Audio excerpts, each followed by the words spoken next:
Right ఇక bulletin లో breaking news చూసాం. పాకిస్తాన్ కు ప్రత్యక్షమైన విమానాలు నడిపించడానికి బంగ్లాదేశ్ సిద్ధమవుతోంది.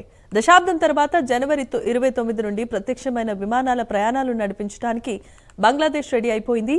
ఇరు దేశాల మధ్య నిన్న మొన్నటి వరకు శత్రుత్వం నెలకొని ఉండగా తాజాగా 2024లో మాజీ ప్రధాని షేక్ హసీనా పాలన పతనం తర్వాత బంగ్లాదేశ్ పాకిస్తాన్ మధ్య సాన్నిహిత్యం పెరుగుతోంది.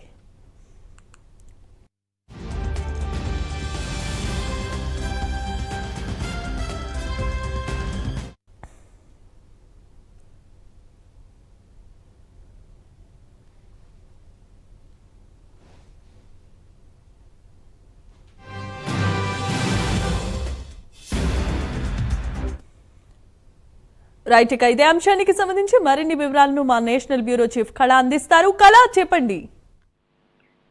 దాదాపు మనకు ఏదైతే బంగ్లాదేశ్ పాకిస్తాన్ కి సంబంధించినటువంటిది విమానాల ఏదైతే దశాబ్దం తర్వాత తిరిగి ప్రారంభం కాబోతుంది. దాదాపు జనవరి 29 నుంచి తిరిగి దాదాపు 10 సంవత్సరాల తర్వాత ఏదైతే బంగ్లాదేశ్ పాకిస్తాన్ మధ్య విమానయాన సంస్థకు సంబంధించినటువంటి ఢాకా నుంచి కరాచీ నుంచి ఢాకా విమాన సర్వీసులు ప్రారంభిస్తున్నట్లు అధికారులు వెల్లడించడం జరిగింది. దాదాపు అంటే మనము ఎంటైర్ ఇప్పుడు ఉండేటటువంటి ఏదైతే బంగ్లాదేశ్ లో ఉన్నటువంటి ప్రస్తుత పరిస్థితులను ఒకవైపు చూస్తే మరొక వైపు ఇటు పాకిస్తాన్ కి సంబంధించింది అనుకోవచ్చు. తర్వాత బంగ్లాదేశ్ కి అంటే ద్వైపాక్షిక సంబంధాలు దాదాపు గత కొన్ని రోజుల క్రితం ఏదైతే పాకిస్తాన్ కి సంబంధించినటువంటి అధికారులతో యూఎస్ ప్రభుత్వం సమావేశం కావడం అన్నది కూడా చాలా కీలకం.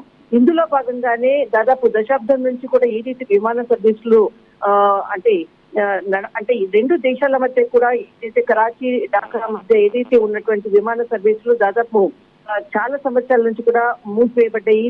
తిరిగి మరి విమానానికి సంబంధించినటువంటి రాకపోకలు ప్రారంభం అన్నది చాలా కీలకమైనటువంటి అప్డేట్. దాదాపు మనకు అక్కడ రాత్రి 8 గంటల నుంచి తర్వాత 11 గంటలకు అంటే ఢాకా నుంచి 8 గంటలకు బయలుదేరుతుంది. తర్వాత 11 గంటలకు కరాచీకి చేరుకుంటుంది. దీనికి సంబంధించినటువంటి షెడ్యూల్ కూడా ప్రకటించడం జరిగింది. ఈ నెల అంటే జనవరి 29 నుంచి కూడా అటు బంగ్లాదేశ్ కానీ ఇటు కరాచీకి నడిచేటటువంటి ఫ్లైట్స్ కి సంబంధించిన షెడ్యూల్ ప్రకటిస్తూ దాదాపు కీలకమైనటువంటి అప్డేట్ ని ప్రకటించడం జరిగింది. కానీ రెండు దేశాల మధ్య ఏదైతే మెరుగవుతున్నటువంటి సంబంధాలని మనం ఒకవైపు చూడవచ్చు.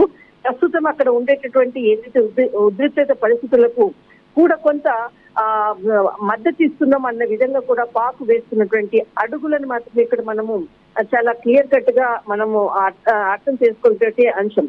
అయితే దాదాపు 2012 నుంచి కూడా ఏదైతే రెండు నగరాల మధ్య ఉన్నటువంటి ఏదైతే ప్రత్యక్ష విమానాలను కూడా నిలుపుదల చేయడం జరిగింది. అప్పటి నుంచి కూడా ఏదైతే విమానయాన సర్వీసులను రాకపోకలంతా కూడా రెండు దేశాల మధ్య ఆగిపోయినటువంటిది.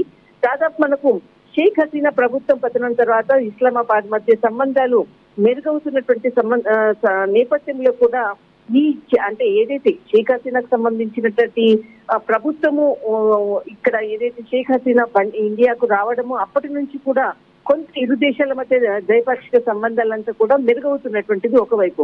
మరొకసారి ఇది విమానయాన సర్వీసులకు సంబంధించిన పునరుద్ధరణ ఇక్కడ చాలా కీలకమైనటువంటి అప్డేట్. దాదాపు 29వ తేదీ నుంచి కూడా మరి ప్రారంభమవుతున్నట్లు కూడా అధికారులు ప్రకటించినటువంటిది కీలకమైనటువంటి update. Right. Thanks for the updates, Kala.